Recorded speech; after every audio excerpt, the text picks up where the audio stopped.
We begin tonight with breaking news overseas. The Mosque massacre in Egypt and what's being called the deadliest attack ever by extremists on civilians in that region.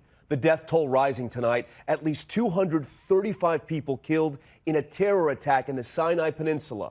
Witnesses reporting explosions inside of the mosque, escape routes cut off, militant gunmen opening fire, ambushing worshippers trying to run, ambulances even targeted as they arrived on the scene.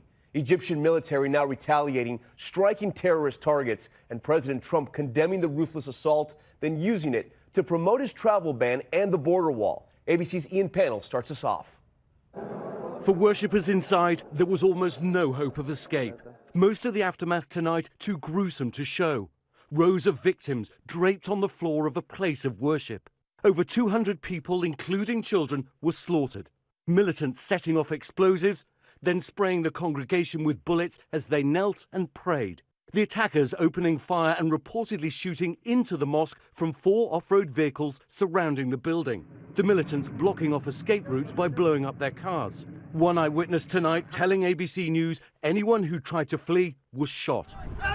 There are reports that even ambulances that came to help the wounded were attacked. Scores injured too. Outside a hospital overwhelmed. Chaos as ambulances and civilians arrive with victims and distraught families gather for news.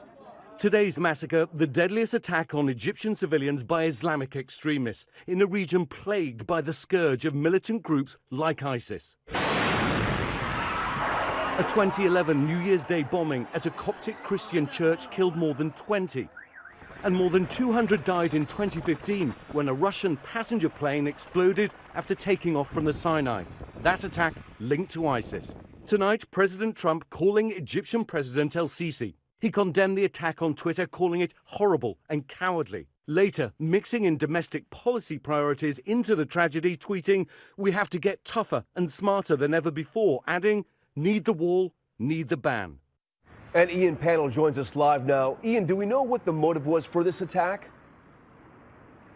Well, we certainly know that the finger of suspicion is pointing firmly at ISIS-related groups. Why? Well, many of the worshippers at that mosque were followers of a mystical form of Islam known as Sufism. That's regarded as heresy by many of the extremists of ISIS, and they've attacked the group elsewhere before. But clearly no rational explanation for the slaughter that took place in Egypt today. Tom?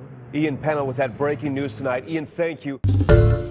Hi, everyone. George Stephanopoulos here. Thanks for checking out the ABC News YouTube channel. If you'd like to get more videos, show highlights, and watch live event coverage, click on the right over here to subscribe to our channel. And don't forget to download the ABC News app for breaking news alerts. Thanks for watching.